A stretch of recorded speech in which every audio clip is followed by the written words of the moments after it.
Live from the dumpster behind Wendy's where he just banged your mom, it's Dickbag Patrol! Yes, Dickbag Patrol, the world's funniest white man, live and ribbed for your pleasure. Also starring Frauded Ram as the old man. What? What'd you just say? Get ready to feel the burn deep in your buttocks and in your brain. Prepare to submit yourself to his increasingly perverse commands. Strap yourself in and get your party boobs ready. Looks like you picked the wrong week to stop sniffing glue. Now, please welcome the all-knowing, all-seeing master of time, space, and dimension, Dickbag Patrol!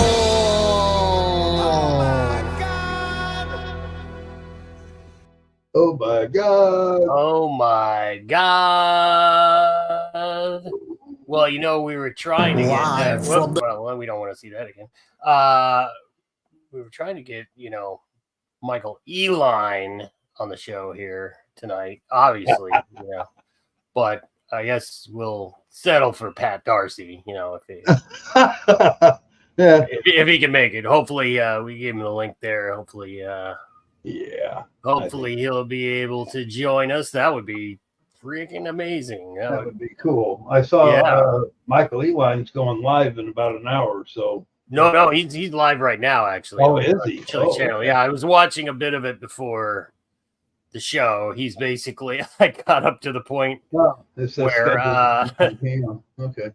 Yeah, I got up to the point where he started talking about the brief, because he's going over the appellate brief, and we're gonna go over Pat's video about the brief. You have that ready to go? We can put that up. Which one you want? Sorry, I was the one from yesterday is one telling why. Okay, Pat's there, but it looks like he's here, but he's got to connect his mic and camera there, which you could turn off the camera and Pat, but you gotta you're gonna have to nope, he's out, and he'll be okay, well, he'll be with us eventually. In the meantime, hello everybody, how are you? I hope you guys are feeling well. I'm pretty tired for a couple reasons. I had to stay up a little late to finish that video about Michael Eline, which was it was a chore to make that one, because he's not exactly like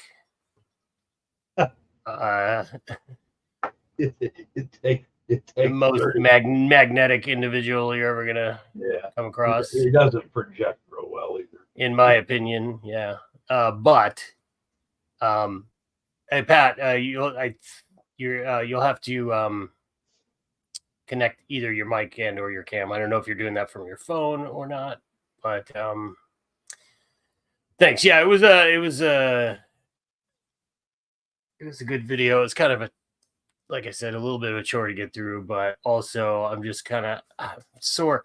I got a question for you, Ram. This is a little, I don't even know if I should bring this up.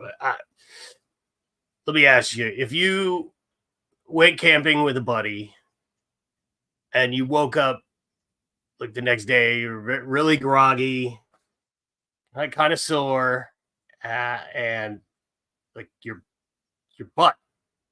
Are you trying to say something about our camping? Your butt was sore. Would you woke up with a sore butt the next day? Is what I'm trying to get at. Would you tell anybody about it?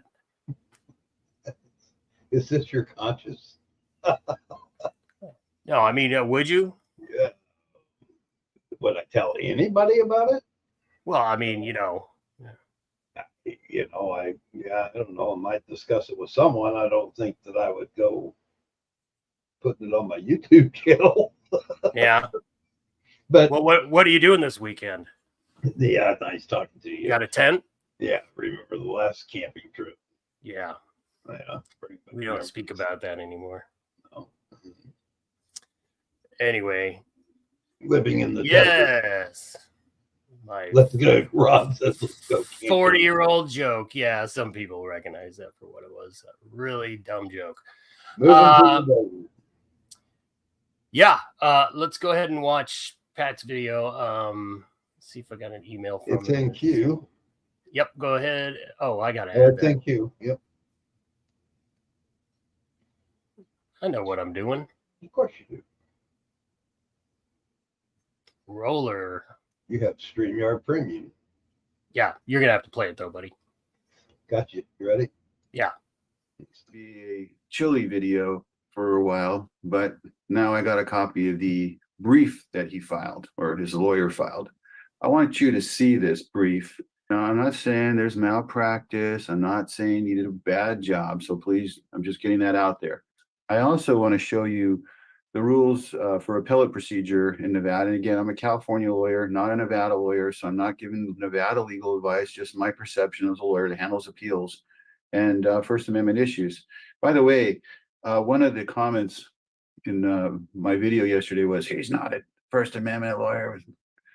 Yeah, defamation is First Amendment. So please understand that. When you defame somebody, you're making speech. And when you make speech, it is First Amendment. Okay. You want to catch up on these before you get too deep? Sue Bear, member for 1 month, and then you've got Jam and Jet gifted 20 Dick Bag Patrol. Oh, membership. damn. Terry, member for 1 month, and we thank you. And I saw another one here a minute ago. Terry also gifted 10 Dick Bag Patrol memberships. Thank you so much. Yep. Greatly appreciated. I'll try to keep an eye on it so we don't let it get behind. Yeah, thank you. Thank you. Yes, sir. That's my job. Sir. And Touche, he's coming in under the wire. Whatever. So let's take a look at this. Oh yeah, you got the This is the rule for criminal procedure appeals. 3C is the fast track rule. Now here are some of the rules that are required when you do a fast track appeal. It's limited to 16 pages in length. Wow. Well, what I saw was 31 pages. It also has a like it does here in California. It has a limit on word count because this is the way to prevent people from filing 31-page briefs. It looks to me that this is a non-compliant brief for several reasons. Example, how does this court have jurisdiction? Because if they don't have jurisdiction, they can't render a decision. And so you would say the court has jurisdiction under Nevada rule such and such because this is an appeal of a criminal conviction in the justice court. Bang, one sentence. The statement of the case and procedural history. So they want a concise review of what happened in the case. And then a concise statement summarizing all facts, material, to consideration of issues on appeal. You better not miss something. So here I noticed that the appellate brief was 31 pages. I calculated the filing deadline and it was right. This is missing. I didn't see that specifically as a heading with that question answered.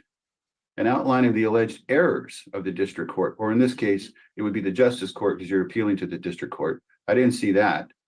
And then a statement describing how the alleged issues on appeal were preserved during trial. This is the invited error or waiver that we see here in California, which obviously I think is going to apply in Nevada as well. You know, if you don't object to something, then it's usually waived. There are, of course, always limited exceptions to the failure to object. But the bottom line is that when you see a judge sitting on the bench, the judge is an umpire, but in baseball, the umpire calls balls and strikes automatically. In a trial, that's not how it happens. The umpire only makes a decision when you ask the umpire to make a decision. I took his brief and then I converted it into Word so I could type on it and then converted it back to PDF. Hey, Ram. So, of course, it doesn't. I just want to welcome Pat Darcy. Is it Pat? You prefer Pat or Patrick? Are you muted? You with us, Patrick? Well, he's here. Yeah, this is his first time on StreamYard, I think. So make sure you're I think you're unmuted. So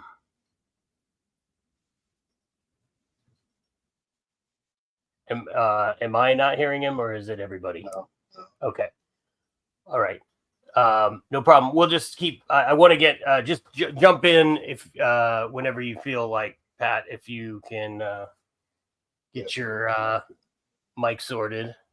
Sometimes you have to back out and then come back. Yeah, you can try that too. We're here for you. I want to get you up. Yeah, I'm not hearing you. So maybe try going out, coming back in one more time, and I'll add you again. It could be it. Sorry for all the hoops. I promise it's first time's the hardest. We are very pleased that you're here. Linda just dropped his email in the chat. If you want to drop him an invite out of StreamYard, it gives instructions. I did. Yeah, I did. Email him. I went to his page and got his email and sent him one. So cool. All right, cool. We'll get back to it and see what happens. Yeah, we'll go to it. Pat, just pop in whenever you speak up when you're there. Yep. Really look like this. Ways of communicating that are effective and ineffective, and you can't always avoid these. You just don't want to rely on them too much. Passive voice usually puts people to sleep. Starts to sound robotic, and robots do not persuade. Was, had, have, would, those words, sometimes you just can't avoid using them. They're the most direct way to say something, but you tend to want to avoid using them too much. The verb was. By the way, I commented on this video, pay attention, you'll get college refresher courses. Oh yeah, I love his emphasis on language and absolutely, and being precise. Yeah, absolutely. It's was true. Cited. See, I used it 84 times. Had, have, would. And then I noticed there's a curious sentence structure that keeps repeating itself. And the more that the sentence structure resumes a cadence, the less persuasive it becomes. Glick, but it's not from this circuit, which I find puzzling. You want Ninth Circuit authority, not First Circuit. Clearly is a word that you want to avoid using except in very obvious situations, because clearly is telling the judge or the justice how to think. More persuasive arguments include suggestions about what the outcome should be. And some of this didn't come out too well because it got converted over on top of converted. But I don't like capitalized words in the middle of sentences because it starts to look like a ransom note, a la Dirty Harry. And procedural history was required. If you this is what I just briefly wrote in a matter of minutes, but this brief has a wind up. I don't like wind ups. If you ask somebody what happened and they start from the beginning, and by the time they get to the end, you're kind of wondering what it was they were talking about. Appellant Jose de Castro was charged with 2, and he likes to do this. He puts the number right after the in parentheses. He'll do that repeatedly. You don't need to do that. And it says obstructing the public law. These things would be in quotations. While filming a traffic stop, it says Mr. De Castro appeared for an arraignment. Trial began. Judgment was entered the same day. And then again, it's the same day. So I don't know why he has to repeat the date. 180, again, the number in parentheses. Following sentencing on March 19, he filed a timely notice of appeal without really saying the actual date of filing the appeal. So I just decided, rather than this long warm up, I want to give somebody an overview. If you got a 31-page brief, tell them what they're about to look at. Now, this is just very minimal. I would have added more to this, including what are the major issues on appeal, which is required under the appellate rules. So again, this is just a first draft for me. Jose de Castro, appellant or de Castro, was convicted on March 19th of 2 misdemeanors in the sections before Honorable Judge E. Zimmerman in Department 8 of the Clark County Justice Course. Appellant, a prolific YouTuber who films police officers in search of potential human rights violations, was tried without a jury. Judge Zimmerman, who sought input from the district attorney regarding sentencing, ignored the people's suggestion of suspended 90-day jail sentence and instead sentenced the appellant to consecutive terms of 90 days each. Ram, pause for a second, buddy. Patrick, now that's the kind of guest I like. He pays to ask us questions about how he can get on the show. I appreciate that, buddy. Thank you very much. I mean, obviously, unnecessary, but wow, appreciated. But you can, if you just open that link, I emailed you a link. So if you can open the link from your email, it should just pop your browser open on your phone, and it'll, your phone will take care of the rest. Yeah, sorry. Yeah, the first time is always tricky, but you'll get it. It's really pretty self-explanatory. Just go to your email on your phone. What was it? Hoya La Jolla one, the one that's on your about page. That's where I sent it to. And then just open the StreamYard link I sent you from there. It should do the rest, and I'll keep an eye out for you here. And yeah, thanks for the super chat, man. It's very generous as always. Also Marshall Pazant, member for 1 month. Thank you. Nice, yes, Marshall. Yes, indeed. All right. Yeah, let's get back to you here. Well, Judge Zimmerman and Judge Michelle Levitt denied appellant's motions for release on bail pending the outcome of the appeal. In appealing the convictions, jurisdiction arises under Rules 3CA of the Nevada Rules of Appellate Procedure. The rules lawyers like using defined terms. The appellant brings this fast-track appeal under Rule 3CE. A notice of appeal was filed on March 26, and the opening brief was timely filed on May 6, pursuant to Rule 26. Trial lasted less than a few hours. Only the appellant and police officer Brandon Bork testified. Aside from live testimony, the lone exhibit admitted into evidence consisted of a truncated videotape of body cam footage lasting approximately 12 minutes. Now, you can add to that, obviously, but wouldn't you really know what's going on if you're the justice looking at this? Oh, okay. Crafty little witch, we're here to help Chille. Patrick's trying to line out his brief for him. Crafty little witch, here we are, Pat. You just need to turn down if you're watching it also on a computer. Patrick's trying to line out his brief. It sounds like all right. you. Does that work? There you are. Holy moly, everybody! Yeah, fine. The man, the myth, the legend. Of course, I'm sorry you were our second choice after Michael Eline. just so you know, but we're happy you're here anyway. Yeah. Well, leave it to me to take something that's supposed to be universally simple and not understand it. Maybe do lawyers have kind of engineer brain? We're a different group of people. When I sit down to eat lunch, I eat one section at a time until I finish it off, then I move to the next thing. So the chips go first, then the sandwich, or maybe the sandwich, then the chips. It's just kind of how I am. That's highly significant. Systematic. I like that. Nice. Well, thanks for being here. Wow, what a treat. I'd wanted to ask you on the show, but I mean, I figure you're obviously way smarter than the rest of the crew on the channel here. I'm speaking for myself and Ram here, not the chat. Chat's smarter than us, but I'm so happy you're here. I don't know what to say. Thanks for being here.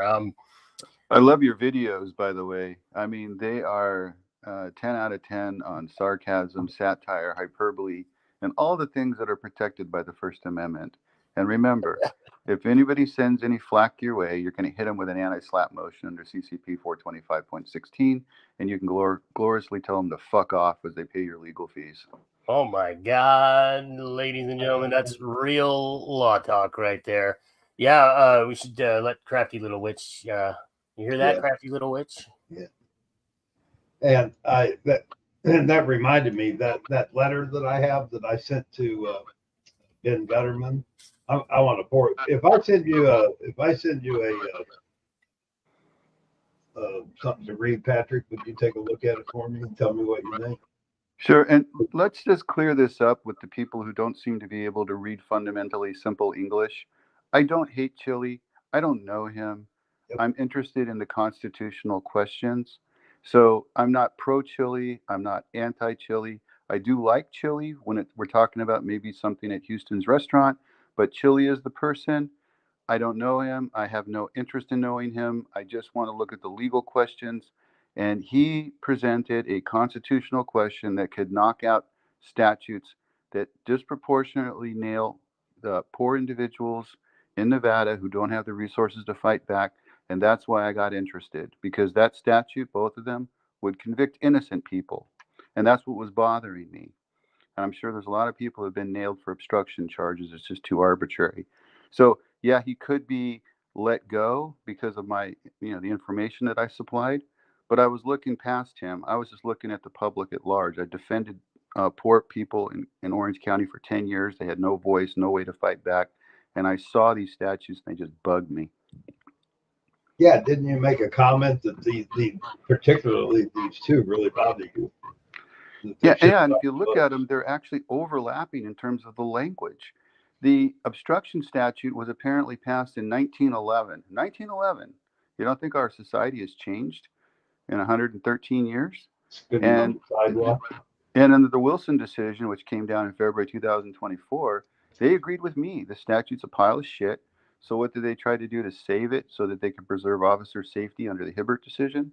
They decided to make it a specific intent crime. That's a good start, but it doesn't change the fact that a turd is always a turd, no matter how much perfume you put on it. Didn't you say that Nevada also split away from the Ninth Circuit? Yeah, Nevada actually decided that it wasn't going to follow the Ninth Circuit for its reasons of officer safety. So if Chille wanted to move this in the right direction, then he would build up his appellate record in Nevada and then make his appeal to the Ninth Circuit. The thing is that after I saw this appellate brief, I'm shocked by the brief. I know you guys want to talk about that, so I don't want to get on a soapbox here, but please. No, you're good. No, I'm pro-Constitution. I'm pro-Constitution. If the people do things that I don't like or approve of, or they do, I don't care. I'm looking at the law. That's what I'm looking at. Yeah, see, a lot of people think that, we do these videos and have fun with this stuff that we're not. You hear the term like bootlicker and, anti-Constitution. I'm pro-Constitution. I got to the place I'm at by being a cop, by following cop watchers. That's how I got into this whole deal, because I supported cop watching, as they call it.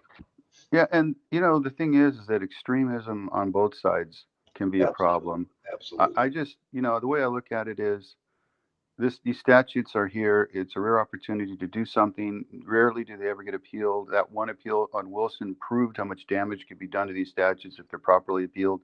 But this appellate brief doesn't even look like an appellate brief to me. It doesn't read like one. It doesn't have the formatting of one. It looks like it's violating the fast track rules. I mean, it's just, it's a mess.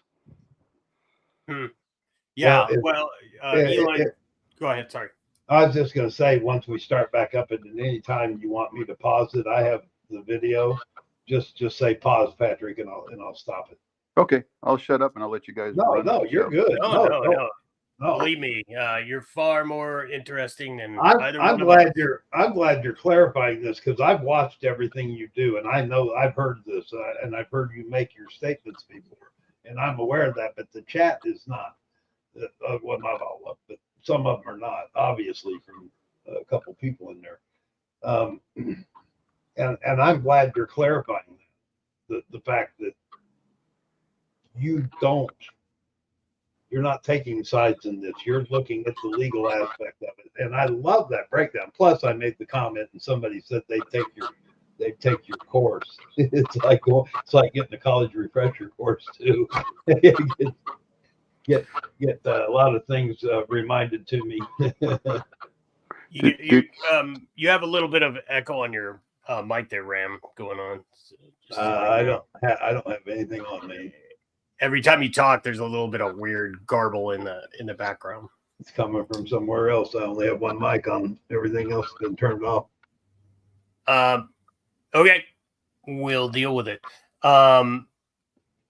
Just to let you guys know, too, Eline right now is analyzing the brief on Chille's channel. So yeah. I don't want to jump over into that, but at some point I am going to have to watch it. I took a quick peek at his channel, and there was people writing comments there that they obviously had seen my video. And my videos are getting played a lot on Chille's channel, and where's the deal, or here's the deal, guy. So the word has gotten out, but whatever. Go ahead and play the video and that I did, and let's take a look. All right. Okay, got it. Now your brain is starting to wrap around what is about to happen. then I would follow with statement of issues on appeal. So here's just the historic stuff on this. He's been employed with approximately eight years. So what? At approximately conducted a vehicle stop on a Hyundai. Vehicle was pulled over in a Target. I like how Target is not capitalized.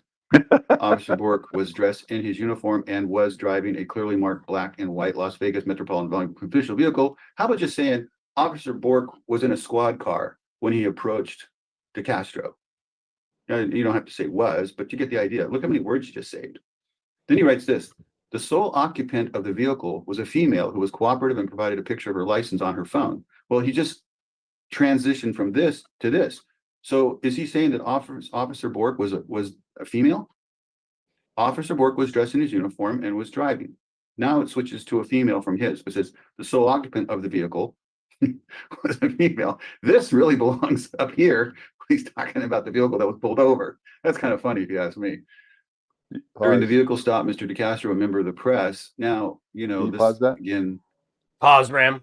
They let. Go ahead, Pat. Did you love that? You talk about crappy writing. First of all, they over-explain what the officer was doing, and the very next sentence is the sole occupant is a female. That belonged up to where he actually, stopped the vehicle with the woman that was in the Hyundai.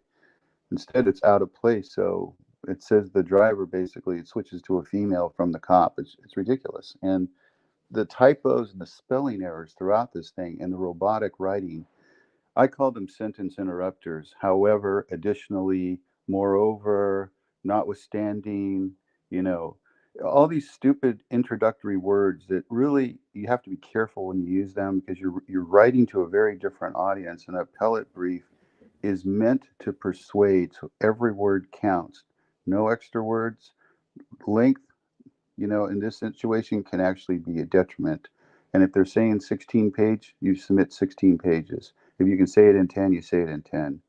But the citations that we'll get to Glick, this is a First Circuit case in Boston that has absolutely no impact on the Ninth Circuit, and yet it was cited to 18 times and is the centerpiece of this motion.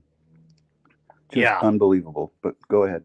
Yeah, no, I was going to say, brevity is the soul of wit, and also it's just effective not to have any fat on your stuff. Well, why have the fluff?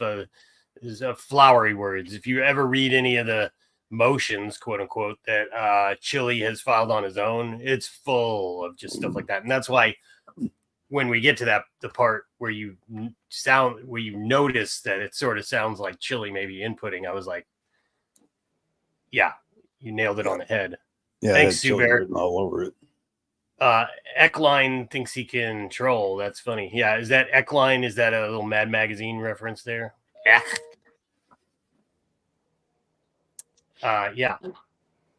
What appellate briefs has he written? Well, he hasn't not a appellate brief. His not appellate briefs, but motions. Motions like the lawsuits and stuff like that against Deborah Rogers. Yeah, he did. Yeah, Deborah. Isn't he a personal injury lawyer? I don't handle that area of law. No, I was talking about Chille. He's talking about Eline. Yeah. I haven't read any of Eline's legal stuff. Okay. Yeah, I heard he's done well for himself. He took this path called Read Law. It's a very old program in California where if you're under the tutelage, I hate using 50-cent words, but if you're under the tutelage of a lawyer or a judge for 4 years and you take the required instruction on certain courses such as torts, contracts, crap like that, you can then take the first year baby bar exam, which has a very low pass rate. You do need to have a minimum of 60 credit hours in college. You just can't just walk in with at least some college education or equivalent experience. And then from there, you take your prize is the State Bar California, the hardest one in California. And you obviously passed it. I think 1 or 2 people a year can actually pull this off. And so I've only met one other attorney in my entire career who's done this. And she's self-employed doing her thing. So I got to give them respect. I, of course, did it the hard way. I spent $300,000 at Georgetown to get a legal education. Right. That was like carrying a mortgage around my back for many years, but I got a chance to be bet. taught by a lot of people that are pretty amazing, including Supreme Court justices. But go ahead. Wow. Obviously did Yeah. well. Well, tutelage is a better word than grooming. I think we can all agree. Yeah, I love that choice of words in his letter of it was a fan letter attached to the bail motion that I dissected and pulled apart into about 1,000 different pieces. All of that was unauthenticated hearsay, and it had a lot of superlatives about great, amazing, all this other stuff. Those kind of letters really just fall flat with a judge because, Yeah. And then he used the word grooming, which I thought could be basically thought of in a different context. But what the heck? I didn't decide to hit that button. Yeah, it's. I mean, now David Madwin for 499 saying Elon is a California, Texas attorney living in Vegas for 10 years. Hasn't practiced for years. Is that right? I don't know. Honestly, I've seen a couple articles he wrote, and it looks like is he started his YouTube channel like 16 years ago, something like that. Posted there were some videos, series of videos from about 11 years ago, and then kind of nothing up until more recently. So it looks like maybe he's trying to build his audience back up again. And he had a little bit of a different persona in his earlier videos. He wasn't quite doing this. Well, and jumping on the Chille bandwagon alpha male bumped his subs up. Yeah, I mean, one could speculate upon. But I do believe he's in Texas right now. I mean, I have good reason to believe he's in Texas right now. He may not be. How it works in California, after 5 years of being a member of the bar in good standing, you can apply for reciprocity in Texas. That's where I used to live. They have requirements. If you meet the requirements, you can waive yourself in. But nobody has reciprocity in California. This is an island. They don't like people from out of state practicing law here. So, what you can do is you can branch out to get admitted in other states. And that might have been what he did, but I don't know. So he didn't, you don't actually have to take the bar exam in Texas then, or you have to take I think you can waive in after 5 years, and then you would not have to take the bar, but I think you might have to take certain classes such as Texas real property and stuff like that. But it's based on what the bar examiners require. Right. And the other point you were saying, it is difficult, and Elon definitely deserves credit for becoming a lawyer in the manner that he did. The reason on one of his recent live streams on Chille's channel, which also, if you don't know, he's sort of taken over the channel there for the time being. He mentions that Chille needs CLEPS tests. So if you could send him CLEPS tests. Oh, sorry, I went ahead. I interrupted you. There's a no, go ahead. Yeah, go ahead if you want to let everybody know what that's about. I think it's the California Law Education Program or Legal Education Program, but I didn't have to get through any of that stuff. I just did it old school, law degree, Gotcha. Admitted. There I am. Right. These are like other ways to do this, and I have to tip my hat to him. He made it, and he's tough road to hoe, and he's done very well for himself. He's got his own firm, his own thing. So I gotta respect that. Yep. David is saying again for 199. Thanks. He lives in Vegas. Has for years. Yeah. Now, actually, now that I'm thinking about it, of course, he's the only one that's been going to visit Chille in jail. So, yeah, I doubt he's going to be flying in from anywhere to do that. I mean, I guess he could fly in from LA relatively easy, but yeah, my assumption was makes on sense. the property that he owns. Yeah. No. That doesn't mean anything. Gotcha. Art, thanks for the 20 Dickbag Patrol memberships. And why don't we back into the video? Yeah. They love to emphasize this press thing. Okay, fine.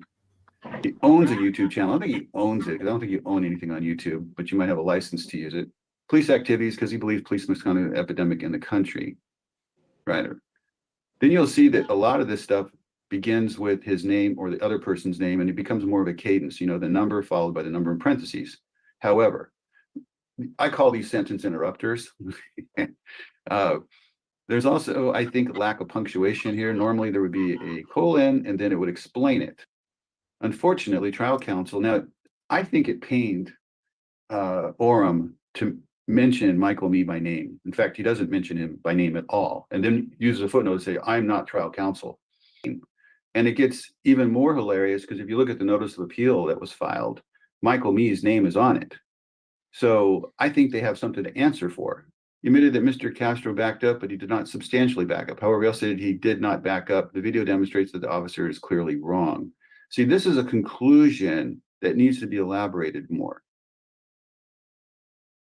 And this is a false statement, I think. DeCastro asked the driver if she was okay. He did say that and did not make any further comments. But he did. He mentioned, I remember seeing that he talked to her twice. He to back up on several occasions, but never stated how far. That's true. Claiming he had no opportunity because that's true. Obviously, see, you want to avoid these obviously, clearly. The officer admitted he observed no weapons on Mr. DeCastro, holding two cell phones. He says, go get in your car, little doggy. But he leaves out the part, I think DeCastro said something like, why don't you write your effing ticket? Go back in your car and write your effing ticket. That's significant. If I was the people, I would play up on that. Say, wait a minute, why are you leaving that part out? You don't want to make him look too vile. There's also repetitive error here in the quotation and the period. I don't do that. You usually see 2 space separation between the periods. Having decided to let the motorist go, instead concentrate below. Why would you say that the officer had irrational fear when he said on the stand and he wasn't afraid of anything? In fact, he said that DeCastro wasn't a threat. Why would you put that in there? Doesn't that kind of contradict what the cop said? His testimony concerning officers' safety belied. You don't want to use words like belied. Try to keep the words simple. Then it says, the officer is clearly agitated and frustrated and does not appear fearful in any manner. Yeah, he's aggressive, as depicted in the video. And again, these pronoun references are problematic. I mean, you can figure it out, but it's not really clear writing because you're mentioning DeCastro and the cop, and then you say he. How about just cutting this down? You could say something like, the officer testified at trial he was not fearful of DeCastro. The officer testified to technique utilized in the police academy where an attacker can reach a police officer within 21 feet under certain circumstances. That's right, the 21-foot rule. Now, I also know of a 21-foot rule. If you had 21, I can't help myself, foot-long subways, you've got the 21-foot rule. There's the therefore again. The officer concluded that he has some type of imaginary legal rule. See, that kind of language does not fit very well in appellate briefs because it's sarcastic. This was presented as a valid piece of evidence by the state without regard to any legal authority. Well, it got admitted into evidence, so you need to talk about that. Arbitrary and capricious is an unconstitutionality standard. Be careful when you say that. You better really know what you're talking about. Additionally, officer seems confused as motives for the arrest. If you're saying it seems confused, then you're not saying anything with authority, which means the tie goes to the runner, as can be easily depicted. And then there's easily again. And now he goes into George Floyd, which is from a different district. And now I get the perception, this is just me, I don't have any proof of this. This sounds like something Chille wanted Orem to put into the brief. I think it's completely out of bounds. First of all, wrong district. Secondly, nobody died. And in fact, the whole premise of what Chille was saying at trial was, what's the big deal? What did I really do other than piss off a cop and try to film? That's what he's saying. But now he's trying to compare it to some civil rights abuse where someone died. So you got to be careful not to cloud the record with stuff that makes the judges wonder, wait, what am I missing here? Why are we even talking about this? Now, just really quickly. Would the state of Nevada prefer that the state of Minnesota? As I left Eline, I was trying to watch as much as I could of it before we started. He was saying something about he thought that the George Floyd reference was valid. So I don't know. We're definitely gonna have to take a look at what he says. Oh my goodness! Yeah. Oh, by the way, did you like my delete clause? CLAWZ. I like that myself. I have to hit that button. Every time I need to delete a phrase or a clause, it's delete clause. Lawyers, again, like engineers, you have a specific humor, don't you? Yeah, you can get away with it in a brief if it's very, very subtle. You're allowed to do that. That's the de facto very subtle rule. It's not obvious. It would hit a lawyer or a judge and they would chuckle. That's when you know you've hit the art of persuasive writing. For example, I would write something like this. If I was writing this brief, and there's no way that you can resuscitate this thing is dead on arrival. But if you were writing this brief and I had to write, see, the people have 21 days now to respond to this under these fast track rules. And the first thing I would say if I was them is this thing violates the rules, so therefore strike the brief. And because they've blown a statutory deadline, they can't refile it. Therefore, the brief is dead. The appeal is dead. The court has discretion, maybe, to give them a chance to refile and resubmit it. But when you violate rules, there's consequences. And appellate writing is completely different than law and motion practice, like motions for summary judgment. It's a completely different writing. It is finding a mistake that changes the outcome of the case, finding an error that was not corrected and was objected to. You'll notice in this brief a glaring oversight. There's nothing in there that says what the court did that was wrong and preserved for appeal. Notice that's completely missing. Interesting. They need a heading on that. Nope, gone. So there's appellate law here in California that would say it's not our job as the appellate court to dig through this stuff and make your arguments for you. You know, maybe you can stitch this together, but we're not going to look through the record to try to help you make your arguments. And this brief needed to be so focused. The laws are unconstitutional because they're written in a way that is confusing. There is no standard by which you can apply them to. There's very little in the way of legislative history or appellate history challenging them. They're old, they're outdated, they use confusing language, et cetera, et cetera. And it isn't until page 10 that they actually start to talk about it. And then when they do, they use conclusions, which under Blank versus Kirwan here in California would just throw that out. If you say the law is unconstitutional as applied, okay, well, where are the facts that support that? And where in the record do you have evidence to back that up? Or what cases have you cited? That's appellate writing.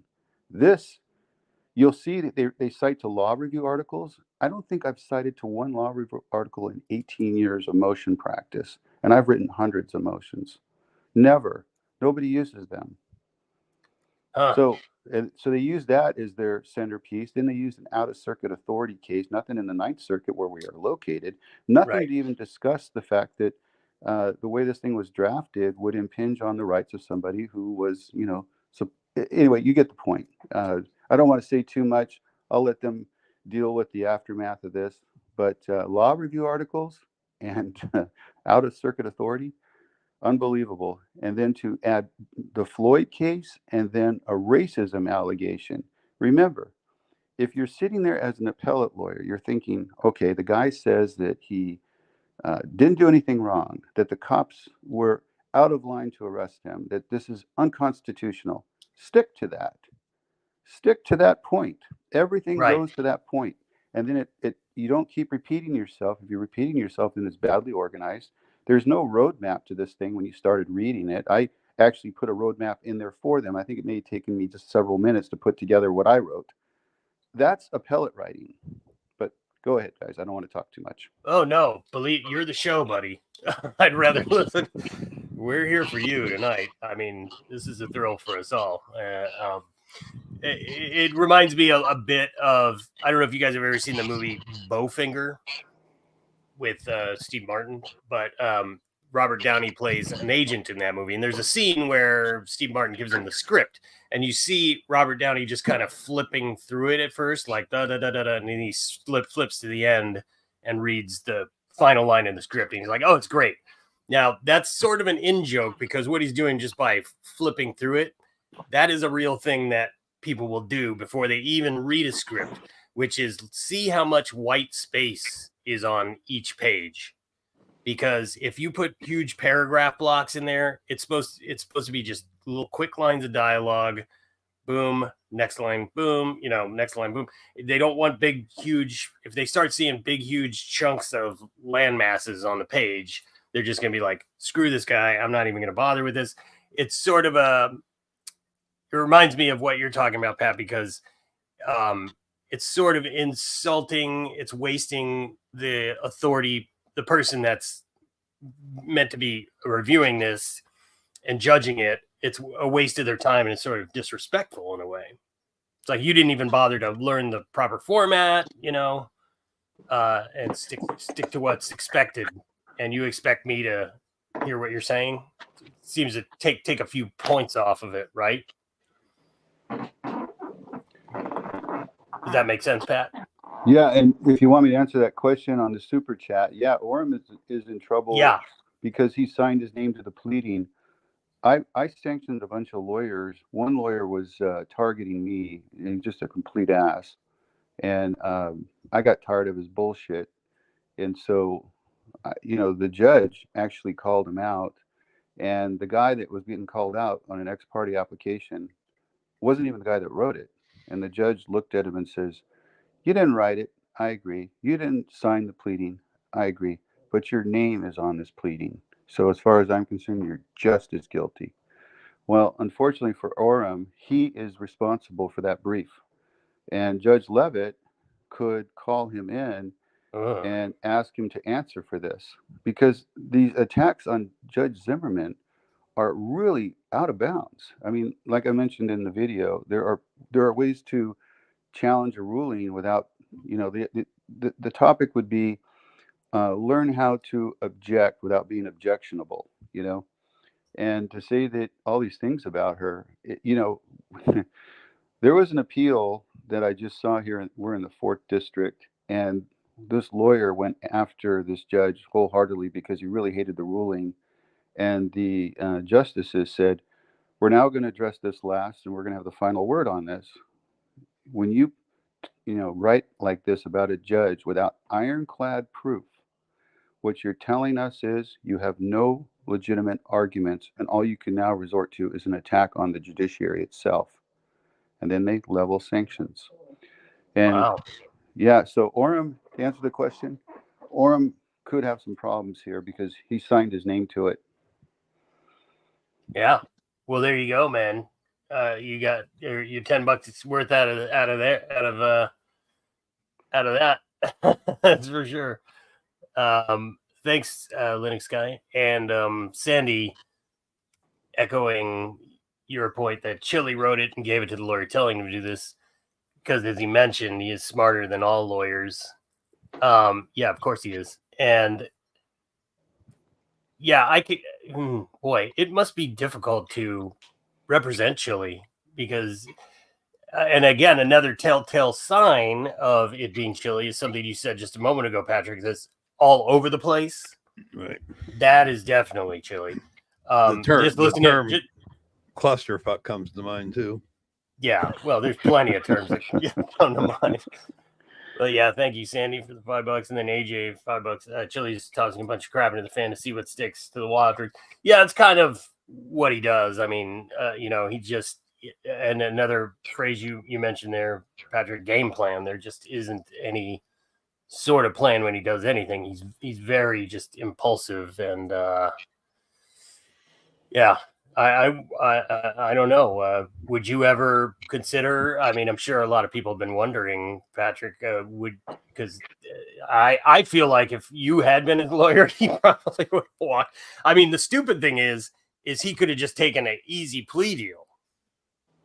So anybody feeling bad for him? Well, he just, his hubris put him in this position in the first place. He said to Judge Leung, "Oh, I'm not going to do any. I'm going to walk away from it. I'm going to win easily." And he could have just taken the plea deal. So I don't really feel too bad for him being in jail. You know what I mean? From that standpoint, he could have just walked away from the whole thing, more or less. Patrick, have you ever watched any of the civil case that he had against Josh Abrams and Kate Peter? No, I'll send you about him. Okay, well, I'll send you a link. Well, it's funny to watch. I mean, you'll get a kick out of it now that you're starting to learn how Chille's mind works. I feel bad suggesting any more Chille viewing to the man. I mean, you don't want to scare him completely off. We like having him here. We don't want to freak him out. And you guys are the first that I've ever actually appeared on a live stream. I've turned down on both sides of the aisle requests. I just kind of wanted to stay out of it, but feel honored. I like your I like what you do and your videos and stuff. So I said, what the heck, might as well try this. Well, I mean, talk about Christmas coming early for us. I mean, this is fantastic. I think I speak for the whole. Well, the chat minus any Chille fans, maybe. But we all have a whole lot of respect for you. Yeah, in return, I will say I haven't looked forward to going to a channel as much as I do yours to see what you've done next. Oh yeah, in a long time. Every time I tell Ram, hey, Darcy's got a new video. Oh, all right. Yeah, it's almost like between Dickbag and I, who can tell who first. Are my jokes getting better? Your jokes are getting better. And I even played on one of them when you made the bowel movement joke. When I made my video, I put a little excerpt of South Park in there, Cartman farting. Hey, by the way, about Orem, I think what Orem's going to do when Levitt maybe has a conference with him and asks him to explain these accusations against Judge Zimmerman, he's going to say something like, Your Honor, again, I'm just speculating, but this is what I'm thinking is going to happen. He's going to apologize for it. Because remember when he came in front of Judge Zimmerman at the bail hearing, and he said, the first thing I want to do is have him apologize to the court. And then the judge basically was listening to it. He says, well, he might apologize now, but that's not what he's saying online. I think Orem, ironically, is going to be now in the same situation again because he has to take responsibility for what he filed. And then he gets into a very dicey situation because he can't disclose attorney-client communications and then simultaneously blame his client for what's in there because no judge will care. That will not be a good reason. So if at that point his relationship has soured so much with Chille, and I'm kind of thinking there is a souring of the relationship in as much at the February 1st, 2024 bail hearing in front of the chief judge, he said he would give Chille a letter, which is something that lawyers don't do. That's almost like papering the record and making sure that the client got something, typing it up and putting it in the mail. So, you not just tell him and walk over to him. It sounds like there could be a severing of this relationship. And so now, if Chille turns on him, he does, at least in California, I'm speaking from California perspective, he would have a right now to defend himself, just like Michael Mee would, again, using California rules. And he could actually now breach attorney-client communications because it's been severed. And the lawyer, if accused of malpractice, has a right to defend himself. So you get into this really unusual, bizarro world here where the lawyers now turn on the client. So, if it were me, but me, M-E, not M-E-E, and if I was Chille, I would never publicly embarrass a lawyer that is working on the case, because think about the implications going forward. What other lawyers are going to stand up for him, knowing that if he is dissatisfied, he will publicly embarrass them, right? So what happens now? The pool of legal talent who may want to get involved in a constitutional question, it shrinks. And lawyers become wary because they don't need that kind of trouble. So what happens? You wind up pissing off the people who can help you. And then you need to go to other lawyers to bail you out of more trouble. And so what you did is you just created trouble that didn't need to be there. You could simply part ways with me without saying anything negative about him. And even more ironic, Michael Mee is listed as the attorney of record on the notice of appeal. So how did Michael Mee wind up on notice of appeal if he did such a terrible job and was not the lawyer for the trial? That is a real problem for them. Yeah. MMO Max, another legal question for you. Can he appeal further with this dookie of an appeal? Yes. The next move after the district court would be the Court of Appeal. And he might get a little bit of a sympathetic audience there, but that currency could be burned up with the treatment that Judge Zimmerman got.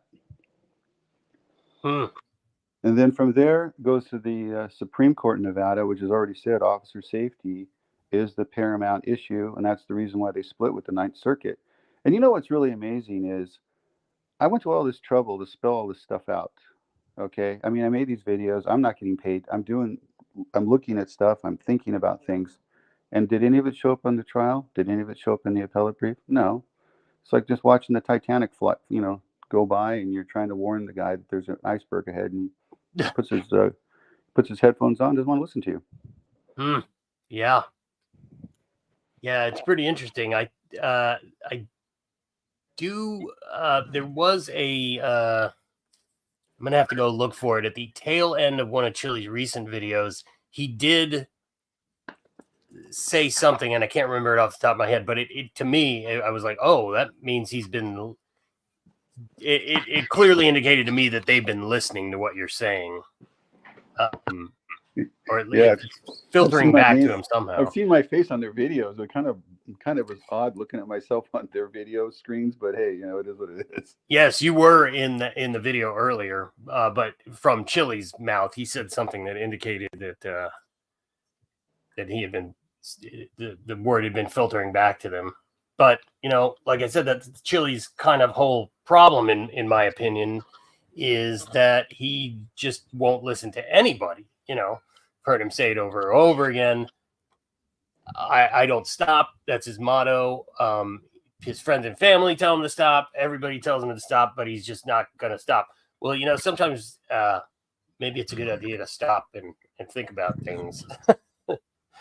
Hey, did I see that Blackheart Knight is also in the chat? I really love that stamp that he put. That was in a video he did of Chille a couple of videos back, where it has the word "fail" across his face. That caught me so off guard. It was so hilarious. It was great videos. Is that the Leprechaun one? I don't remember. It was at the very end, and then it just stamped the word "fail" across. I wasn't expecting that. Yeah, one of his little Blackheart's fun. He has some good stuff. Good stuff. Leopard. If you didn't watch his most recent video with the frauditor leprechaun guy, that was just some of these guys. You guys really know these people. I don't. Well, I mean, I know, I have a limited time to watch and get involved in any, in depth into too many people. But I think that leprechaun guy, I think he just might have been one of the one-off goofballs. But it's sometimes you just have to stand in awe of the ridiculousness of these folks. Patrick, I know I'm taking up too much time. Do you want to roll the? No, you're not. No, this is fantastic. I was going to ask you, do you watch any of them at all? Do you get an opportunity to watch a few, like Blackheart Knight? And see, I have about 6 creators that I get notification on because I can't watch them all, but Blackheart Knight happens to be one of them. Yeah, I in no particular order, because they're all good and they all have such fun in their own different ways. Right. Team Skeptic, love his channel. Van Balian, I love his channel as well. Skeptic, I actually thought was a lawyer because he actually has a very good command of the law. Okay, and his commentary has a biting level of criticism to it that actually, if you're drinking something, you can actually spit it out because it just comes right at you. Blackheart Knight, the way he says the word moron is legendary. Yeah. And let me see, was it who is the guy that's the frauded roundup guy or whatever, Sheriff Wyatt Moron? Yeah. Now he's funny. He's really funny. I like Tones Overthinks It. His production skills are legendary. His videos are really amazing. Yours too, Dickbag. I mean, I'm like I told you, when I first started doing these videos, I took my phone and I put it up on the monitor and would record it with handheld. That's how primitive I was. And then your stuff goes, to a completely different level. Unclean Hands, I like his channel. There's a lot of great channels, so I kind of like pick and, just kind of pick around and watch them and then go on to something else. Yeah. And every one of them has their own little touch of humor. Oh, flat derp. Yeah, definitely. Oh, Flat Oh, my derp. goodness. They're just Yeah. they're Oh, so short. We should be having a new Chille collab coming out soon. So that'll be fun. I always enjoy working with Derp. Nobody for $5. Could you play Chille's second arrest video for the lawyer to get his take on it? We could. I don't know how much time Patrick has. Have you looked at his second arrest video and done an analysis of it, Patrick? That might be a good video for your channel. I don't know. Was that the one in Nevada where it was like Thanksgiving Day or something? It's And No, that was the Good Springs. That was the thing. This was his second arrest for obstruction and resisting. The motorcycle cops in the parking lot on the corner. Yeah, it was a fatal accident, and he. Oh, he yeah. Oh, yeah. Dummy Kruger. I love his channel. Right. Very. I'm looking at the chat here. Yeah, I love his channel as well. That guy produces very high quality, well researched videos. He spends a lot of time on them. It's true. Yeah, I saw that video where Chille is. He comes up to a reporter who doesn't say a word to him and is televising back from a distance, doing what reporters are supposed to do. But what Chille did is he crossed through, I think, the plastic tape line, came back in, came back out, and then there was a commotion, and he was saying something like, "If you weren't talking to me now, I'd already be." So it looked to me like he was kind of looking for a confrontation. You think? And but I don't remember much about it because I only caught a small part of it. Gotcha. And how relevant is that to what's going on now? I guess it's all in play. I mean, is that something that could sort of fall by the wayside if more serious charges come up against Chille, or I don't know how that plays out. You mean like pattern, like Zimmerman was talking about, the pattern? Yeah, the pattern evidence comes into play at sentencing, where a judge has a lot of discretion to decide whether or not you really are contrite, learned your lesson, are you a first-time offender, all that stuff. So that comes into play at sentencing, but it can also come into play under prior bad acts, as long there's a tension in that. The famous case was the gun case, and I think it was in Kansas City, where this guy keeps getting convicted on gun charges. Well, he gets arrested again, and they want to bring in all the previous convictions.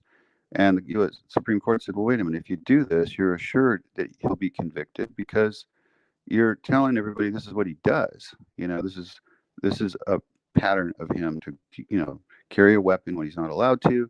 So it's too prejudicial. So what you have to do is do what's called sanitization, and you sanitize it by saying he was convicted of previous felonies without saying the specific type of crime, so that the jury won't think, well, if he did it then, he must have done it again. Right. Interesting. All right. Law 101. You got on time for a minute, Pat? We'll keep rolling through this video. Yeah. Cool. Awesome. I gotta get back to it. Where is it? Sorry, I was searching around. Sleep at the wheel. No, I was actually looking. It's called distracted live streaming, and it is a crime. Eline's channel. Okay, here we go. Minnesota and the federal government prosecute the filmers of George Floyd and perhaps suppress the evidence. This would be what we call a rhetorical question. I have never seen the state of Nevada ever question the state of Minnesota, and I've never seen the federal authorities also be joined in questioning by the state of Nevada. And this really this is a bad analogy. Okay, maybe, I don't know. I feel like this was Chille's part in this brief. Either the federal government or the state had any ridiculous notion. See, again, this is inflammatory language, and it doesn't usually work very well in appeals. Additionally, so kind of sounds kind of too informal for an appellate brief. Did not capture police brutality against the motorist, he must be guilty. Although in federal court, Mr. DeCastro will be able to bring a federal lawsuit against the officer for his brutal treatment when Officer Bork grabbed Mr. DeCastro during the unlawful arrest and violation of the first, fourth, and 14 minutes. I can't even say this without running out of breath. You need to break the sentences down. They need to be clear. And this just sounds like an argumentative statement that is, again, not something I would put in an appellate brief. We have another sentence interrupter. Alternatively, If he had captured police brutality towards the motorist and was covered all over the mainstream press, Mr. Castro would be named a hero. I think you'd probably put that in quotes. It would not have been found guilty of the allegations. I don't know that that's true, because remember, you're trying to overcome the standard of proof, which is beyond a reasonable doubt. The highest standard we have, even higher than clear and convincing evidence. This is not doing this. It never seemed to occur to defense counsel, the prosecutor, nor the trial court. When you start taking pot shots at a trial judge, be careful, because the general rule would be is that when you're chopping up a judge and showing this disrespect, the appellate courts could say, they could recoil on that, and they would say, you must not have any other real arguments here. If all you want to do, one of the things you want to do is basically besmirch the reputation of the judge. You have to take it in a very tactful and respectful way. And if you say it never seemed to occur, and I don't like starting with indefinite pronouns, it never seemed to occur, would have caused prosecution of the bystanders filming during the murder of Mr. Floyd. I can tell you for a fact that I don't think that that ever came up as something that anyone was even thinking about, because the parallel is ridiculous, to use the word that he used in the brief. So we have another it and another it, and it seemed to go over everyone's head. That's going to be underlined by a justice or a judge that's reading this appellate brief. It's going to be underlined. Here we get to additionally, a question of concern must be addressed. Well, why wouldn't you address it? Why would you need to label it that way? If Mr. DeCastro was an African-American and the driver of the vehicle was an African-American female, would the state have prosecuted this case? Oh, okay. So now we're going to take this from this simple traffic stop to now turning it into a parallel to a murder case and racism. Last I checked, nothing discussed about racism in the trial. So now you're not citing to anything that's in the record of the trial. And the rules generally prohibit that. You want it to be clear and focused. Hey, the statutes say this. It's so unfocused. And I think that Chille is behind this. I don't think that Orrin would have put this stuff in there. DeCastro's evictions must be reversed based on violations of the First Amendment. Okay, we're finally at page 10 getting to it. The issue before this court is whether DeCastro had a constitutional right pursuant to film. Of course he has that right. That's not really framing the question. While the police officer is conducting a minor traffic, of course they do. You could film the cops. No one said you couldn't. The cop admitted that. So why are you saying that's the issue? Even the judge said that's not the issue. To affirm these convictions, this court would have to determine Mr. DeCastro, a member of the press, member of the public, when is the press not a member of the public? Does not have the right to film a police officer conducting his ordinary daily duties. This statement makes no sense to me. This legal rationale would violate clearly and historically established. Of course, there's no citations to the cases that say this. This is just argument. Remember, argument is not evidence. The court has provided important dicta. Dicta means that that's not what the case was about. I can't remember even citing to one law review article. Most law review articles, it's like, so what? And right now you need to persuade her that beyond a reasonable doubt, this conviction needs to be overturned, or there's such a serious error that it affected the outcome. That's where her mind is right now. And in fact, you could eliminate these words. At no point in the trial or pre-trial proceedings, you could just say at no time during the history of this case was a single legal authority cited regarding the most fundamental rights guaranteed to the public and the press under the First Amendment. Great. I'm glad you just said that. Now, is this invited error? And here we go to Glick, a case that is in the First Circuit, not the Ninth Circuit. That's a big problem, because you need to find the cases that are within our district, not somewhere else, unless there are no cases in our district. And then they cited Glick forever and ever. They went into a lot of trouble to cite to Glick. And again, these would normally be quotation marks. This part's a little bit hilarious here. This is the internal pagination reference to the case itself, because you need to take that part out. We're actually referring to both counts, so it would be counts 1 and 2. Can These are I all pause you there? conclusory statements. I would have expected a much more in-depth analysis. Yeah, go ahead. Once again, no Nevada authority. Just real quick on that pagination I highlighted with the star. Uh-huh. I want to show you what a rookie mistake is. So you're looking online, and let's say you've got the right kind of legal research tools like Lexis or Westlaw that the lawyers use. You got to pay a lot of money for that. So I'm let's say you sure. got that. So you pull a case you think has some relevance and you want to cite to that case. So what you want to do is basically copy and paste that section and then paste it right into your brief. And then you got to kind of format around to get around the problems. But that star is a reference internally to Lexis or Westlaw that cites to other cases in terms of other journals it might be in. It's a total rookie mistake to leave that in there because it has nothing to do with the quote that you're reading. It's just an internal reference for Lexis or Westlaw. So, these cases can be filed in different reporters. So it's just trying to keep track for you. So if you're citing to a specific reporter volume, you would know what page it was on because they're not all, there's the California Reporter and there's these other reporters and they all have their own page references. So that's all this is doing is keeping track of the page reference for a specific reporting services. To put that in the brief is hilarious. It tells me whoever did this has no understanding of what they just did. Wow. So again, and these things add up. Again, it's like, if you ignore the format, you're essentially telling the person what you just said. They don't know I don't really know what I'm doing here. Right. Yeah, I've never seen that ever in an appellate brief, let alone several times. Wow, that's something. Sandy for $5 said she left a question on your video asking if the judge takes into consideration with the sentence the fact that he has warrants in other states. She could, yeah. She's allowed to take in all things that are judicially noticed and all prior bad acts, and as long as the judge doesn't over go past her discretion, which is the discretion of not breaking the law, yeah. Short answer is yes. There you go. And then Billy Yank. We got an engineer. Old man was an engineer. I'm an astronomer engineer, not a lawyer, but I would never write anything this juvenile. Yeah, I mean, yeah, again, it's reflective of the author, Yep. Or Orem. I was thinking the timeline on that, why he might have sent him a letter, like he mentioned he's... Look, something that interested me too, Patrick, I don't know if you saw this or not, but Orem appeared, well, of course you did a video on it.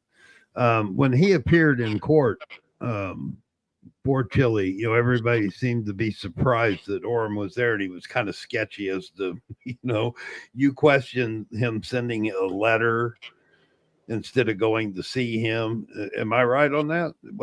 Yeah, it was very strange. Yeah, so it makes me wonder what the relationship between Chille and Orem is, because Chille's a different creature. I mean, it's unlike having any kind of relationship with him is unlike anything you've ever done. It just has to be. And there's people in the chat that can tell stories all night long that have had firsthand experience with him. But I just wonder, because Orem stepped in at the last second in Vegas on the bond hearing, and he was kind of up in the air. You could tell he just got off a murder trial, he said, and he was just trying to catch up and everything. So he was brought in at the last second. It just makes me wonder if Orem wasn't like, maybe he saw something. Well, I'm sure he's getting paid, but maybe he saw something worth, pursuing this, and now he's getting a little taste of it. He's kind of like, oh God. I mean, lawyers have feelings too. I know that you guys are thick-skinned, but it just makes me wonder if Orem's not really in this. Yeah, I agree with that. I think that Orem, by saying he's going to give Chille a letter when he is a highly experienced criminal defense lawyer handling the appeal for Chille, and it's on a very low level misdemeanor. And you look up Orem, you look him up, and the guy's credible. He is. Yeah, I mean, when I went and looked, this isn't Chille. Usually has guys that have 2 o'clock in the morning infomercials, that represent him. If Tina Slay's in the chat, she'll chuckle at that. Just real quick. I don't mean to interrupt you, but no. When Orem said he's showing up out of respect for the court, that is a polite way of saying it, but there could be also a different message, and the message is that he knew that Chille wasn't going to be allowed. And again, I'm just speculating here. I don't have this as proof, but these are just things that are going through my mind about this. Chille could have easily appeared by video, and he didn't. And he had an absolute right to be there because he was the counsel of record himself. He hadn't appointed an attorney yet. The judge had made that clear, and he made that clear. So now an attorney who is not counsel of record shows up, just like the Las Vegas district attorney was saying. It was like city attorney saying, "Why is this guy even here? Who is he? He has no standing to even talk to you." And he kind of came in as a special appearance attorney, and you can hire those guys here in LA and Orange County. They're very necessary. You pick up the phone, you call them for $300. They make an appearance. They just kind of update the court, and then someone shows up. It's all good. And for Orem to say, I will give him a letter, means he's going back to his office, his secretary or assistant, legal assistant's typing up a letter, mailing it to the guy at the prison. Sayonara. Tells me that he is very clear that he is not going to be the attorney of record in this case. Don't ever accuse him of being that. He doesn't want any record of that. He wants to he's washing his hands of Chille. It just feels like he's washing his hands of Chille. And it might be because the client is just too And thank trouble. you for saying that, because that's what I was kind of beating around that. But I wanted to see what your thoughts were on it, because that's the impression I get. You know, that it was, hi, I'm here. This is me. You won't see me again. Yep. Yeah. Get off my porch. Yeah, get off my porch. Right. Get out of my desert. But like I said, I don't know this to be true, but all of it just seems very odd. It is. It is strange. But anything that has to do with Chille, honestly, Patrick, anything that has to do with him is odd. I mean, this. You think you have him figured out. It's like, oh my God, you got to be kidding me. That's why it would be so much fun for you to watch. And I'd love to have you come back on one of the shows and we play that video, because I have it in a broken down version. We don't have to watch the whole trial in a broken down version. And it just blows your mind. It blows your mind. You think, oh my God, here he goes again. I mean, he had that judge.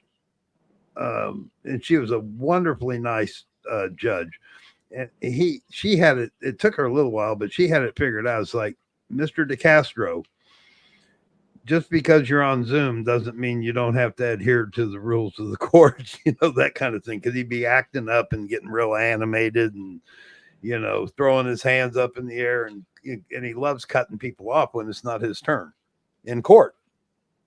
I believe his parting remarks too were something about a kangaroo court and things like that. Oh yeah. And then he follows it up with, then he goes to his channel and he goes, we had a real good day in court today. Yeah, everything went real well. She threw it out. That's our Chille. That's our Chille. It makes you wonder if these lawyers had. See, because we've been kind of getting to know this guy and for a while, how far out he is for a while. And these lawyers like me looked like he got hit by a truck by the end of that sharing. And Orem looked like he was ready to run out of the room too. So, you know, we need some sort of early detection system well, I think the word's out certainly in Vegas now. Wouldn't you imagine, Patrick? I mean, that kind of stuff, I imagine, is a great. Yeah, it's a small market compared to Los Angeles or Orange County, which are really major markets where there's lawyers everywhere. And in a small market like that, when you make a trial public, when you bring in the cameras like he did, the lawyers have extra tension on them because it's being televised. There's extra stress, and you want your client under control. You don't want your client making statements to the public. You don't want press releases. You want to keep it really, really, everything, tightened down so that the lawyer makes all the moves that the people see, and not having to try to maintain control over his client, who could say something that could throw off a very important part of the case. And this is why Chille cannot have a decent attorney. Everybody he's always used in the past has been somebody that's been on his bandwagon, and support his channel and that kind of thing. And then they turn out not to be either qualified or, hell, the one guy wasn't even what was the guy's name? He was taking legal advice from there for a while, and he wasn't even an attorney, it turned out, last year. But anyway, he loves representing himself more than anything. And what's funny is, I pointed out all the time, he'll use case law and he'll say Rodriguez versus USA, whatever, Yeah, that really helped him. Yeah. And it really doesn't have anything to do with what applied to what happens, but he loves throwing that out because it's a traffic stop, and in his mind, it's a traffic stop. I can use this. I can say Rodriguez, but it didn't apply to. Yeah, and plus, what are the odds the cops are going to know that off the top of and that Right. probably gives them a little pause, like, oh shit, is this something I should know? Is this guy? So that automatically just puts them back on their heels a little bit, I feel like. Yeah, I would love to watch that video with you. I'd love to give your take on it. It's a tactic. Yeah. All right, back to it. Hang on one second. Super chats. ATX Alley, thanks for being a member. And Draco, love you. I did get your email. Yeah, and I agree with everything you said. Yeah, we'll talk more about that later, I'm sure. Angel, Rayburn for 9.99. Can anyone, this looks like a question for Pat, can anyone go after Chille for his claim of selling legal documents being his main income? Yeah, that was interesting when he was on the stand and she kind of pinched him there. Yeah. She even had a comeback. Oh, really? She said, "Oh, really? Oh, okay." Is that in your wheelhouse, Pat? You think? By the way, is it Pat or Pat? You prefer Pat or Patrick? I like Pat just because I'm pretty informal. Okay. As far as this thing about him and his business, I have no comment on any of that because I don't really pay attention. So I don't want to say something that's wrong because I really don't know much about it. Sure. Gotcha. Just following Chille for all this time, it seems like he's just kind of made of sketchy.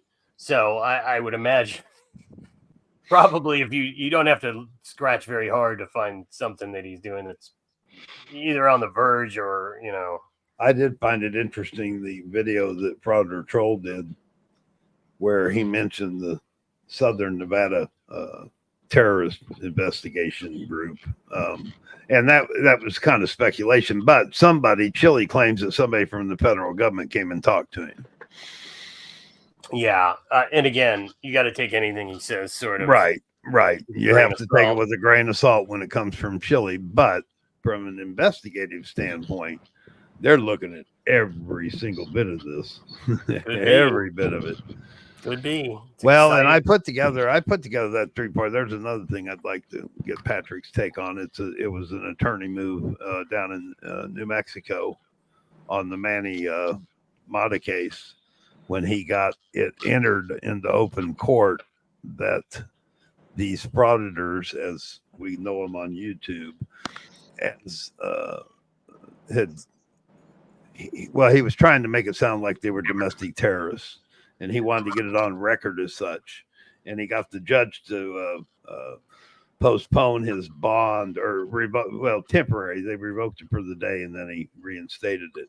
But to get him sworn in court so that this attorney could make his claim that it's domestic terrorism. And it was on I don't want to get into this. It was on a murder case where a cop was on trial in New Mexico. And they got convicted of manslaughter. But anyway, I've got that for another time. Yeah. I'd love to get his take on it. I'll probably just email it to you if you don't mind. Okay. And I got a few more minutes left. You want to take a look at the rest of the free? Yep. Yeah. David, thanks for the $4.99. Good news. Chille's new trial gets pushed back, so any plea or sentence probably won't be concurrent. Does that sound right to you, Pat?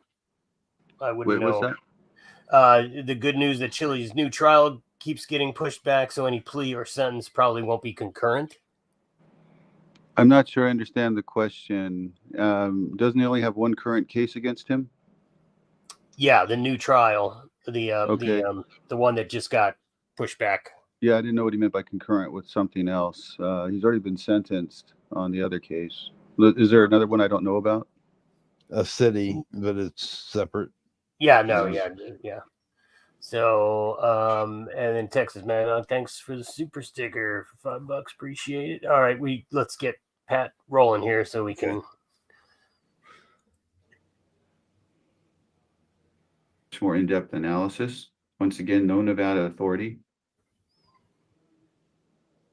This is going to be a tough argument. You notice nowhere in here he's referring to Castro as a constitutional law scholar. He said that on the stand. Now, I've been saying that once you decide to give yourself that name, you have opened the door to a heightened level of awareness and knowledge of the laws. So interestingly, they've decided to do away with the constitutional law scholar designation because I think they realize that it's a problem for him. Vague and ambiguous. Well, it is obvious that there is no 21-foot rule, again, with the quotations then the period. Obviously, there's more obviously, walk within 21 feet of the police in their vehicle, but I think this is misstating what the cop said. He didn't say it's always 21 feet. Yeah, he never attempted to physically interfere, but under the Wilson decision, you don't have to physically interfere to be busted for obstruction. His state and federal constitutional rights when his trial was presided over by a judge with prejudice. This is really, no way. This to me is just not the right approach. I rarely see appellate briefs that tear into a judge like this. You could say that the judge got it wrong in a very diplomatic way. You could say the court failed to apply this reasoning. You don't mention the judge by name. You say the court, the factors the court weighed should have included this. People are fine with that. But now you're saying that the judge was prejudiced. Well, you never argued that she was prejudicial towards you during the trial. You didn't argue that during the pretrial hearings. You didn't move to disqualify the judge. It's called a 170.6 out here in California. So now what? You wait till you get the verdict, the decision you don't like, and now you claim it? I like the extra period here. That helps emphasize that you need to stop your thought again. The trial court then orders Mr. Castro to empty all his pockets. Walk right into a courtroom. You have already surrendered those rights. It says here that the trial court noted your reference to her Marshall as a pig. She did, but Zimmerman did not say that was the reason for the sentence. It was the videotape. Remember, Orem was at the bail motion hearing where she said that. So this is a little bit misleading, if you ask me. It's not really that accurate. The legal standard actual bias, unless it's got copied wrong when I converted it, that once again, it's not a complete sentence.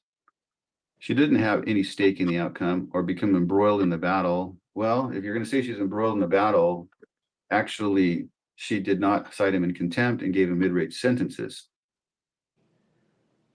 The trial court should have disqualified herself based upon implied bias. I don't think that that's bias at all. If you want to mouth off to a judge, if I did, I would be facing the same predicament. So now you're getting into the situation that I really don't like as well. Now you've got Michael Me, and now you're throwing him under the bus. The problem is that I don't know the reasons for it. This isn't the guy's first rodeo, and he's got a lot of significant wins. Let me just say this. If I had a client, and I've had them, who dictates to me how I'm supposed to do my job, I'm going to make mistakes. If you're overbearing, you're now making me think I've got to run things past you, and stuff is moving fast while he's talking about an exhibit, and I'm thinking about what rule could exclude that exhibit. You're in my ear complaining about the fact that he's a liar. Difficult. I saw Michael Me's body language. He was uncomfortable. His arms were crossed. You're going to say these things. I had a client that did that to me in one of my cases. You're going to bring all this stuff up. And he got mad at me because I didn't want to. It had no relevance. And I was scoring points with the judge. Once I brought it up, the judge said to me, "Where are you going with this, counsel?" The only thing that was evidence that I saw was the videotape. And I mentioned that the videotape could come in just from the sheer testimony of the parties identifying what was happening.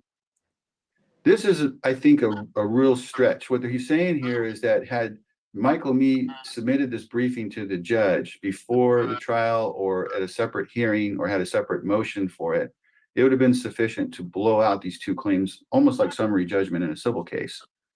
That's not really true in my book, because I'm reading what you're writing here in this appellate brief, and I haven't been persuaded that you've moved the needle much at all here. I don't think this brief is winning. I kind of selected it in red when I copied it over. Unconstitutionally vague and ambiguous. They have the burden here, and I'm not seeing it, not as it's been presented here. Well, there you go. Any questions, class? Wow. Draco, one, because I know Pat's pressed for time, and I actually gonna have to wind it up too. Patrick, if someone like the castrated, excuse me, wanted to retain you, what do you consider when deciding yes or no? Okay, just real quick in general, putting aside that it's Chille. First of all, am I interested in the case? Is it a case that I do? If it's not, then I would send them to someone that has more expertise in it than I do, because lawyers specialize. There's cases I won't handle. For example, I don't do personal injury, so Eli would be an expert in personal injury law. That's where it goes. If it's what I do, then I handle it. But what does my trial schedule look like? Are they able to pay me, or is there going to be someone who is expecting to be on a contingency, which of course I won't do ever? And do they have a good case? Are they somebody I would like to work with for potentially the next 2, 3, or 4 years if the litigation gets really, really complicated? Are they just nasty, demanding people that would just make me aggravated all the time? You have to have a good personality mix when you're dealing with a client. And some clients, they're a lot of trouble to deal with. Others are very nice, and you want to find as many nice ones as you can because the job is stressful enough. As far as Chille in particular, no, I would not take his case. And I think his case is too far along now for him to really switch out any more attorneys. He's already deep into the appeal with the opening brief. Maybe he could get a new lawyer if he needed to, if they gave him time to refile, but I don't know how Nevada handles any of that. But there are cases, not just Chille, but any client, if they call me and they're headed to trial in a week or 2 or a month, and I don't really have time to prepare, then I can't take the case because I won't be ready. And preparation is key. Without preparation, you're not effective in court. You have to get to the point where you know the exhibits better than the witnesses, and you have to be able to intimidate them by showing them that you can tell them to open up specific exhibits and specific binders and tell them what it says on it, and it freezes them when they realize they can't bullshit you. And the trial I had in Orange County last year, I had to know 4,400 exhibits, 4,400, and cross-examine the main witnesses. And this was a tough case. They were all family members. They all knew each other. They knew the exhibits they wrote. And it was a tremendous challenge. That was the largest amount of exhibits I've ever had to absorb for one trial. But if you don't study them, you don't know them, you don't have time to prepare, you get problems. And we saw that with Orem when he came into the bail hearing. He just got off the murder case, and he was telling the judge the wrong reasons for why Chille was convicted. And then even worse, when you're trying to make a new appellate record here, what happened? Orem allowed the judge now to reassert her reasons for the conviction on the record. So instead of maybe moving the judge off of her earlier position or getting the people to make an admission that went against their earlier and build a record that way to help you, you basically solidified the record against you again. So, there's a lot that goes into picking a client. Wow. Well, I certainly can't follow any of that. So I think that's a fantastic place to leave off, other than I want to say hi to Dawn Corbett and her dog. Somebody asked in the chat what his specialty is, and I think didn't you state that you're more interested in First and Second Amendment or Second Amendment? Yeah, I do real estate and business litigation and defamation. Those are the 3 areas I work in. Gotcha. But you have a lot of interest in second. Didn't I hear you say the Second Amendment? I haven't taken any cases on the Second Amendment because there's a lot of lobbyist groups that have well-oiled machines. But I wouldn't mind contributing to the legal research to help protect it. Right. Nice. Well, all right, guys, I'm going to have to jump off. Yeah. I cannot thank you enough, man. This was greatly appreciated. Fantastic. Yeah. Our open invitation anytime. Absolutely. Thanks, guys. Thanks for having me on. Patrick. Thank you bet, buddy. Bye-bye. Take care. Right. Wow. Yeah. Well, that don't happen every day, kids. No. We had a real treat here tonight, gang. And you can tell Dick Bag and I both are very fond of Patrick Darcy and his approach and his dissection, his just everything. The guy's just he's on top of his game. I mean, you want to go to the professionals, and he's clearly got his stuff together. He's smart. I mean, I really like his focus on the language aspect of it. He pays attention to the superfluous shit goes in his book. Exactly. And he also speaks technically you have to pay attention, but I fully understand what he's talking about. Yeah, you can follow it. He has a gift. I can't say that about every attorney that I've sat and listened to. Yeah. I wanted to point out the chef. Chef said something earlier. One springs to mind immediately, actually. What did Chef say? Chef had now I lost my train of thought. I had it there. I sat here and remembered it for 20 minutes waiting for an opportunity. Did they take away your pencil, Ram? Well, I had it, but it was getting ready to come out, but something just happened there. Well, I do want to make sure we all say hi to Dawn and her dog, because it looks like she might be in the hospital there. So, no. Hope you're doing all right. And yes, Dawn. I got to go pick up Mrs. Dick Bag, so I'm gonna have to jump too. I thank you all for being here so much, and especially again, thanks to Patrick. I mean, what a show! Yep, good stuff. That was a delight. A delight for all. No time for Eli tonight. Nope. Oh well. But we got 2 times a week. We can get plenty of it covered. I think. Oh goody. Yeah, and if you haven't watched my video on Eli, please, go give it a watch. For some reason, Linda got blocked out earlier. She's not able. But that can only happen from one place. There's nobody has the ability to do that. She's texted me and she's letting me know that she's locked out.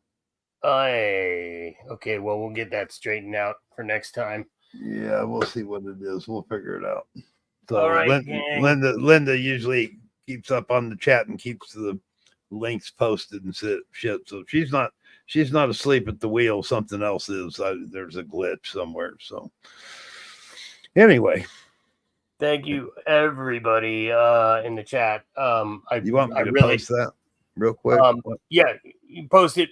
I'm already a couple minutes late here to run out the door. So don't worry about it. We'll throw it. Just go to Dick Bag's channel. It's a great video. All right, gang.